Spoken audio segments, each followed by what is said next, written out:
Praise lord అందరికీ. ఈ లోకంలో మనం ఏది చేసినా సరే చాలా మందికి తెలియదు.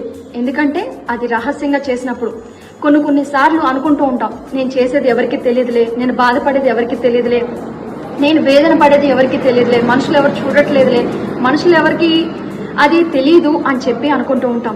అయితే దేవుని వాక్యం ఈ విధంగా సెలవిస్తుంది. జెఫన్యా గ్రంథము 3వ అధ్యాయం 5వ వచనంలో, ఆయనకి రహస్యమైనది ఏదియూ లేదు అని దేవుని వాక్యం సెలవిస్తుంది.